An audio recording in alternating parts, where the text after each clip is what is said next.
volunteer nurse working in North Yemen at the time.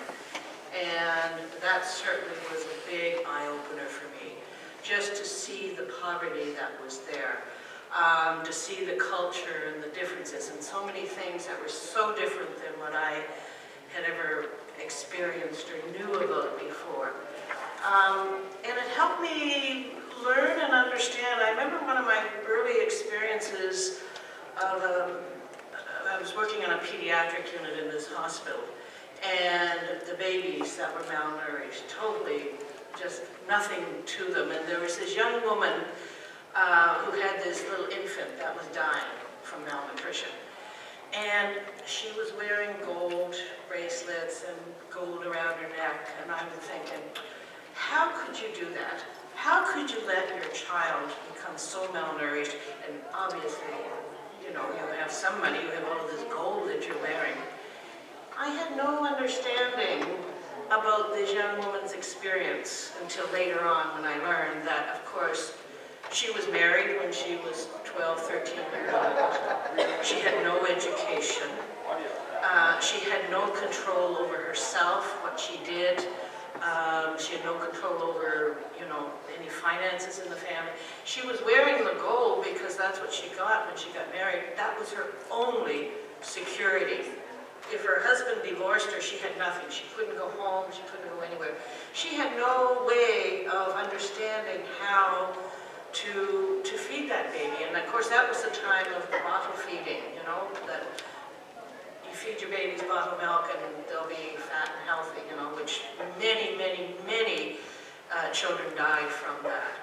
So for me, my first reaction was to blame her, but after I became aware and started to understand the injustice, the discrimination, is what really was what happened with this young woman and the baby, which did die, the baby died. But it wasn't her fault. And I learned that. I learned that this was a result of social injustice, inequity, in poverty, in discrimination. That's why that baby died. That was my first experience. I also spent, after 2 years in Yemen, I came back and I did some work, and I did a course in international nursing at Seneca College, and then I went over to Ethiopia. And again, learning and opening my eyes to so many different things. My first experience of female genital mutilation. I had no idea. That wasn't something people talked about. Now you know that. Now you've heard a lot of these things. You know some of that. And many people will say to me, how could they do that? How could they do that? How could women do that to these young girls, to their own children?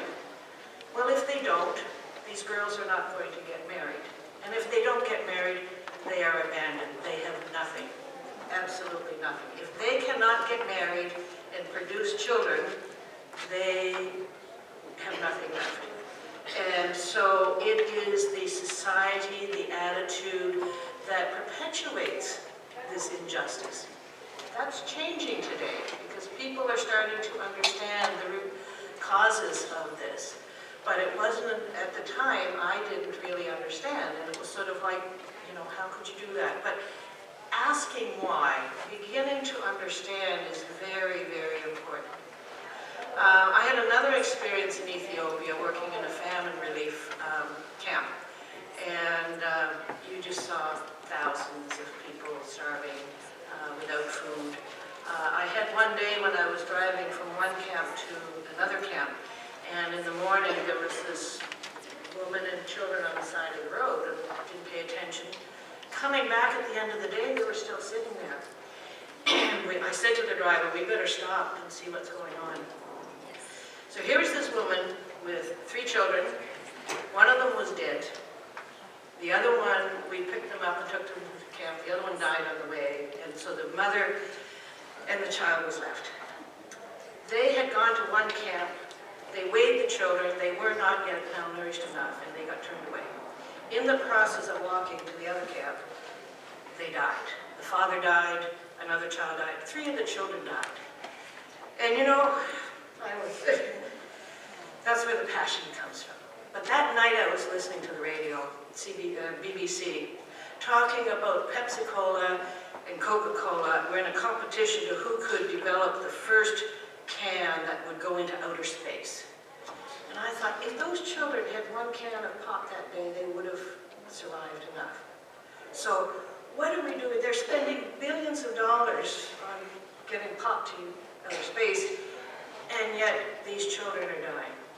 And people said, oh yeah, well in Ethiopia the corruption, you know, at the time I was there in the famine, they were exporting meat to other countries. People said to me, well, did you have anything to eat? I said, yeah, I had something to eat. I had money. So it wasn't that there was no food, but it was those that had no money that were starving. And they talked about the corruption in Ethiopia, but after I came back from Ethiopia, the Canadian government and the grain that was being sent over, they doubled the price that they were sending over. So the corruption is everywhere. So we need to be aware, we need to ask those questions and not so quickly to blame. But what's really important is to ask why.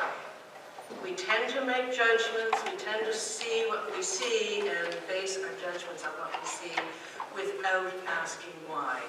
So I think it's really important that we ask why. When you see something, when you see a First Nations person coming in and they're drunk and this is the third or fourth time, why? Why are they in that situation? I had no idea about the residential schools until a relatively short time ago and the experience that they had and what our government did to those people and how it's affecting people for generations to come. That's why they're living in absolute poverty, because of the injustice that has gone on. So I think it's important, from my perspective, to see things differently. Going someplace else opens up your eyes so that you can see your own self in your own community. Working on the determinants of health, understanding that is very important, asking why. And when we talk about justice, if there is injustice, there is no health. There is only health is if there is social justice. And that's where we need to start looking at. And understanding that is a motivation to get involved and to do things. And take opportunities when you can, so that opportunities come up all the time, and sometimes we don't think about taking them.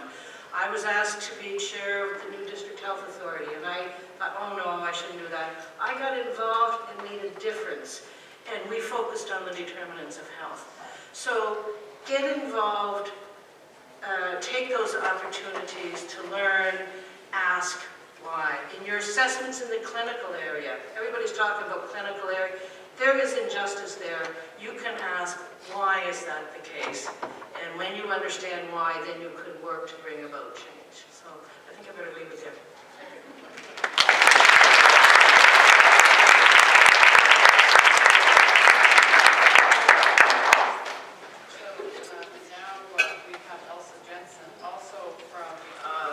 From the school, School of Nursing from SFX, and she teaches nursing of adults into the senior students in the program, and has worked in various settings in healthcare, but also has been interested in her research areas in terms of health promotion and prevention, healthcare for Aboriginal and African Nova Scotians, and has done some work in Rwanda, right?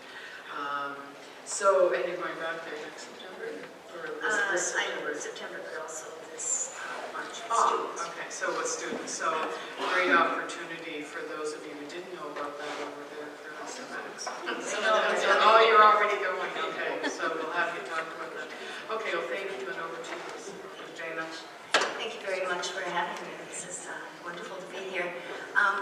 I guess it's my work in Rwanda that I'm going to talk about the most. And from the discussions we've just heard, it's really reinforced how really important it is that as nurses we understand the significance of the social determinants of health and social justice in general. And from an educational perspective, that's our role as educators, to help people understand this. And sometimes that can be really difficult, especially for people who are, say, in the first or second year. If you come from a particular context, it may be, white middle class, never exposed to poverty. You know, you live in a bubble, right? And this is what you understand. So sometimes it's really hard to understand these notions just through theoretical discussions. So in 2004, I started going to Rwanda, and what brought me there originally was a small committee that formed at our university, and it was called Extending Hope Partnership. And the idea came about when the previous director from the Coady Institute talked to Stephen Lewis, and I'm sure you all know Stephen Lewis, right? And talked to Stephen Lewis and said, what can we do to make a difference around the HIV crisis in Africa? So he said, well, there's two countries that you should partner with. One is Rwanda and one is Botswana. Botswana was because of the high percentage of disease in the country, and Rwanda was because the statistics weren't as high, but it had a very stable, non-corrupt government, and he felt that we could work well with the people of this country to help in some capacity. So that was my first trip to Rwanda, and I worked at the Kigali Health Institute. And then as I started coming back, the students will say, well, why don't you bring us? When are you going to take us? And at that time, it was only 10 years since the Rwanda genocide, and the infrastructure wasn't that great, and I just thought, the logistics of it just seemed overwhelming. And so by 2008, I thought, well, I know enough people. I think I can do it. So we had the first practicum in 2008, and that was the year the CNA also put out a statement saying how important it is for educators to get students involved in international experiences. The one thing I did not foresee, I wanted them to have this experience, but I did not foresee what a powerful learning experience this would be for them in terms of understanding the social determinants of health and the inequities. It was incredible because in this context, we take the students to a rural hospital. It's a large hospital, it's 500 beds, but it serves 2.2 million people. And when we first went there were no sheets, no bedding, and the scenario is that people's families have to camp on the grounds because they don't get any food or water or care in terms of nursing care. So basically, if the families aren't there, they can starve to death. In addition, because of the poverty, the people that come to this hospital, everything is extreme. All their illnesses are extreme. So the students really got an understanding of what poverty means and how detrimental it can be on their health and on their communities. The other thing that was really exciting about this was that it was an everyday conversation about the determinants of health and the impact on the people. But the other thing they started talking about was Canada and their home, and about First Nations community and the health of African Canadians, and why is it so different from the Caucasian communities. And so I found this really exciting, and I incorporated that as part of my evaluation. When I take the students over, I used to ask them in the evaluation, how has this changed your perspective in terms of your understanding of social injustice, the effect of war, gender, poverty, conflict, all of these things. And I have a couple of them, but I won't read both of them. But can you tell me when I take that sort of? Oh, okay. Somebody just throw something at me. Okay. So this is one of them. I'll read the shorter one. I found that this practicum obviously highlighted the poverty aspect of the social determinants of health. Not to say that all of the other ones weren't evident as well, but the thing that really came to life for me in Rwanda was the fact that income affects every single other determinant of health in such a major way. We were always told that poverty was the biggest factor in a person's health, but I found that this month it was just driven home so hard. You don't realize it until you've seen extreme poverty. It also kind of showed the cycle. The children raised in the rural villages had slim chances of escaping in the future. So it showed me that poverty traps people in the lives that they're in. So when we came back from these trips, often, as you can imagine, this is sort of a life-altering experience. It was for me the first time. I mean, my life has been different ever since I went the first time. But many of the students that came back, this really sort of ignited their passion to try to get involved either locally or nationally. some of the students, after they graduated, I only take senior students, and so when we come back, they graduate a couple of weeks after we get back.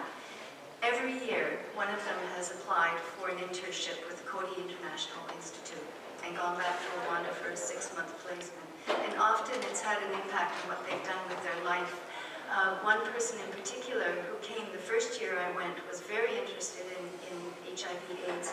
She belonged to the Extending Hope Student Society. She now works in Vancouver with HIV outreach clinics for young people who are at high risk, whether they're street children or they come from poverty. So several of these students have taken that taken that direction and made it their life. Basically that's pretty well I wanted to say, but I think it's amazing how you can get involved with some little thing, and that really can ignite your passion. And when you keep your eyes and your ears open and get involved, it can just, you've got so many things you can do in your life to make a difference. So I wish you the best, and maybe you'll let us know sometime. Thank you.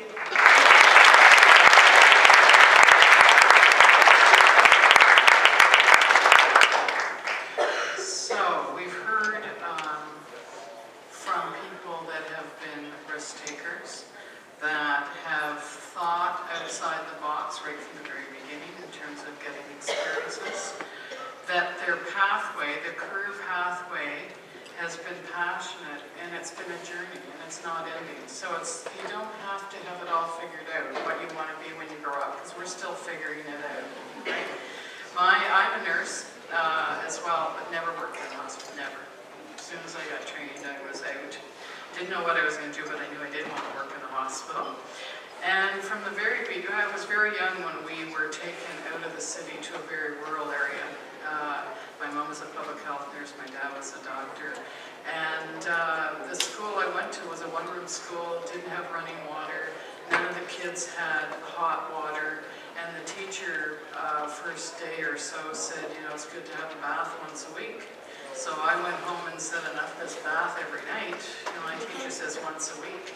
And my mom realized right away what was happening and said, well, so the teacher had to modify her lessons, because I was the first kid that had arrived in the school that had running water, that had hot running water. And that year, my friend's young sister died of pneumonia just down the road, because her parents didn't realize or didn't call my dad and said they couldn't afford it, didn't call the doctor. And that was in the 50s when, things were pumping along elsewhere, and this was in Ontario. So I became very much aware of things. I was the first kid that had a thermos. Nobody had seen a thermos, and gathered around to look at my food, where other kids had ketchup sandwiches every day and folded their paper and took it home and brought their sandwiches back.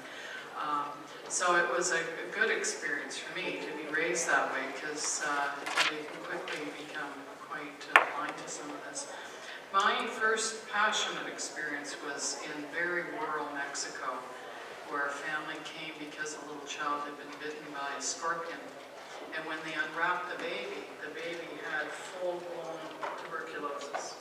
I'd never seen that in his gut. And they had no money. It was pouring rain. The electricity had gone out. The phones weren't working.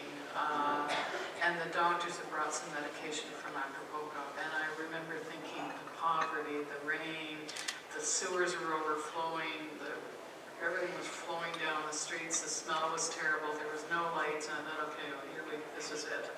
And that was my first experience. So we've heard words like unfair, avoidable, social justice, the need for social justice.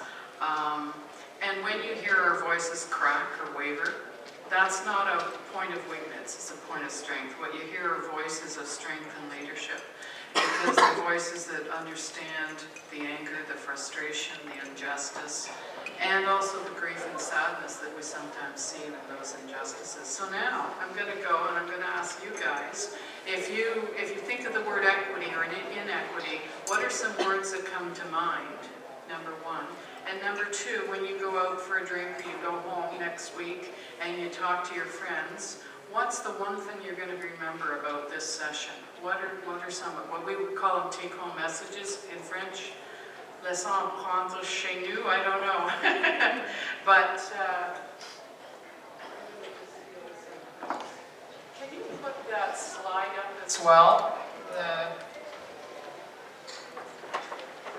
So this is a health system, okay?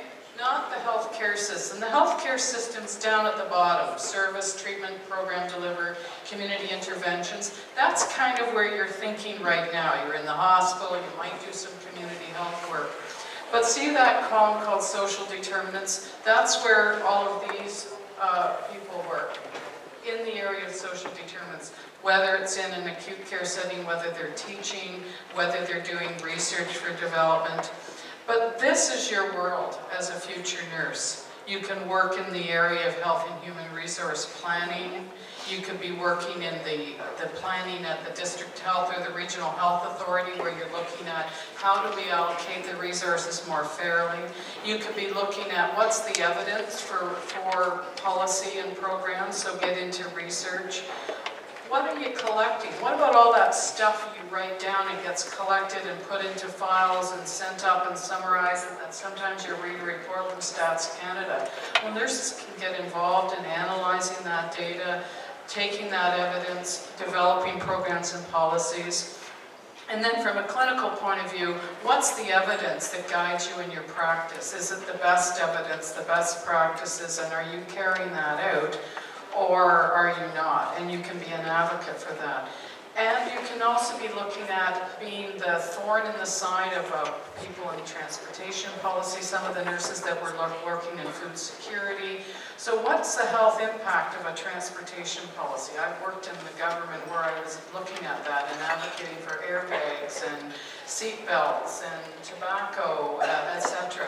And as a nurse, you have that knowledge, and that's the lens, but you don't have to be actually delivering care. And you can be working with civil society in your community, NGOs, non-government organizations. And you can be ensuring that no matter what you do in the public sector, that it's accountable and that it's transparent. And you can do that because you have the knowledge and also because you're trusted. And don't underestimate that privilege of being a trusted member of your community. I often say it's like having an invisible red cross on your forehead. I have no idea, but people know. And they'll talk to you, they trust you on airplanes, on buses, and cars, wherever you travel. Even you don't even have to declare yourself a nurse, there's something about it. So you have a privilege, you have the knowledge, and that's your world. Okay, that's your opportunity. So now, I'll go to you first. I want you to hear a word, tell us a word that represents what you think about equity. And then what's your kind of take-home message from what you've heard? Thanks. Where are you from? Sure. Kyle Workington, I'm from Dalhousie. And just listening to you guys speak, equity, money, investments. Across the world, the biggest issue is the lack of funding. And sometimes these people go over, they do these tourist kind of trips, and they leave, and there's not much of there's no development left. What the locals really need is an investment money so they can run their own business and they can develop themselves to their fullest potential. So equity is equal funding for me, equal financial opportunities. And second, what's your second message when you know your friend Gary Hall? It's definitely one of the stronger ones. Yeah. Thanks.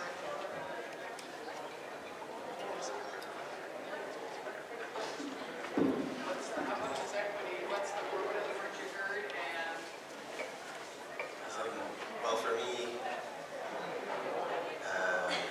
well, first of all, equity, I think it's EQT in French. But, no. Well, the financial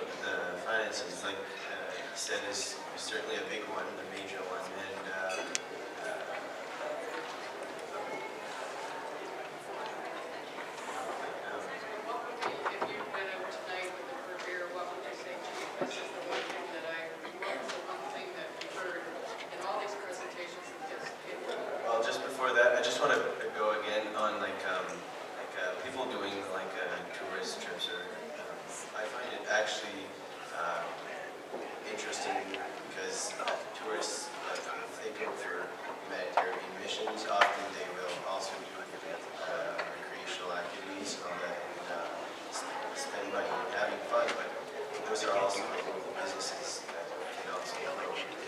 Don't encourage them to put money in big businesses and try to find smaller businesses. So it can still help that way, I think, financial side as well. But for me, carrying out today, well, actually I have a question later on, and maybe that's what I can... Ask the question, we can answer later. Okay. As individual students, what could we do in Canada? Because Canada also has some similar issues in third world countries and rural areas and more isolated areas in Canada. So what could we do as individual students? That So would be what that's I'd the bring. question for you guys to answer, not us. Right, Okay. Janet, I wonder if, because we only have 30 minutes. So I wonder if some of you can answer that, because we can answer that, but you can answer that yourself. How do you see yourself adjusting your practice because of those issues that you face in any community you're in Canada? Well, to me it is, like we talked about this before, is that we're all in our clinical areas and that's probably where we're most focused right now. We're not thinking about the bigger policy involved. But, given your assessments and your patients, we all know it's important that, culture does affect health and that is going to affect their healthcare and their experience in the hospital. But how do we as students actually incorporate that into our care? And one of the things we talked about is like, don't be scared to just ask the question, like, is there any issues that I need to be aware of, and just bringing it really to light. So I think that's a huge one. Can I suggest 2 resources around that will help, both around, we often go to cultural competence, but it's like, how do you have knowledge about income issues in your community, and how do you learn to ask respectfully? And so look up health promoting hospitals on the web. The WHO has a great program of health promoting hospitals. Ontario has a health promoting hospitals network. I don't know if other provinces do. And they've really tried to bring in some of these questions to hospital practice. And then I'd like to recommend an organization called Health Nexus, or in French, Nexus Santé. They've done some really nice clinically practiced resources to help nurses and physicians, for instance, work with low-income pregnant women, or how do you, in doing chronic disease work or stroke-related work, how do you do a different kind of intake? How do you get to those broad questions so that you can respectfully be asking those questions so you can hear the content? And before we go to you, each one of us will sit at a table for lunch, so that if you're too shy to speak now, you can join one of us at a table for lunch. Okay, go ahead. Okay, myself, one of my biggest passions is inequality. And I think one thing as nursing students that we do is we can pick one stigma that really hits home, one thing you're really passionate about, one thing that really grinds your gears. Like mine's at the Aboriginals and the negative things people say. So I think it's important to advocate and really educate yourself as much as possible about their background. So that way, like, even my family and my friends, when they say something, I'm like, well, did you know? So fight for that one stigma, or as many as you like, but as long as you're always there, always talking about it, filling people in, just anything. Just try and get rid of the stigma and just make it known, the knowledge. Anyone coming up to the mic here?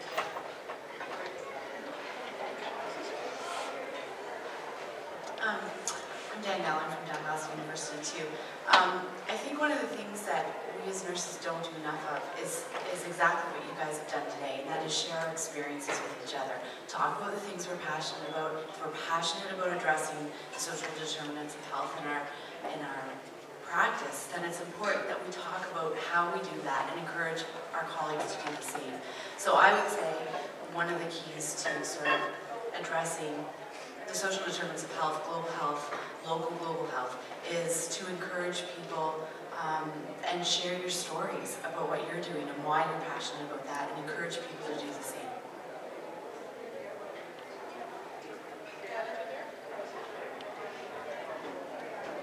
Hi. So, hi, my name is Manipan Phat from McGill University.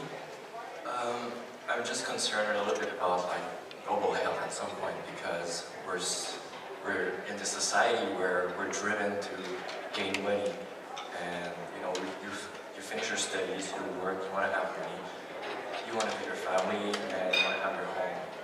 That's our sort of dynamic for our usual citizen in Canada. But at some points even though we're motivated and we want to make a change, like how can you do such change when you have to fulfill and you don't want to make those sacrifices to go to global health, not like sacrificing your friends, your social life, and going into these foreign countries. And it's just searching for this motivation, I guess, that is hard at some point. You don't have to go to a third world country to understand poverty. When I went out west on a First Nations reserve, I saw it, I was exposed to that, it like hit me in the face like a brick wall. But it's all around us, and it's a matter of opening our eyes and questioning that bubble that Elsa talked about that we're in, that we have to start looking at things differently, and we have to start asking, why? Why is this the way it is? What is the underlying reason for that? And we have huge poverty issues here in Canada. We have homeless. There was no homeless visible when I first went away. Now there's so much of that everywhere. Why is that the case? Why do we have homeless today and we didn't have it 40 years ago? There's a reason for that, and we need to sort of understand that, and that's where we can get involved and to try and bring about change. You're right, we don't all have to go overseas. For some, it's a way, those gut-wrenching experiences are the ones that give us the passion to ask those questions, and you can have a lot of those here. You don't have to travel. And sorry. Choices, right? Well, I mean, you may make the choice to not take the high finance job, and you deal with it. Well, I think also in terms of how can you get involved, I think everything that we have started with has been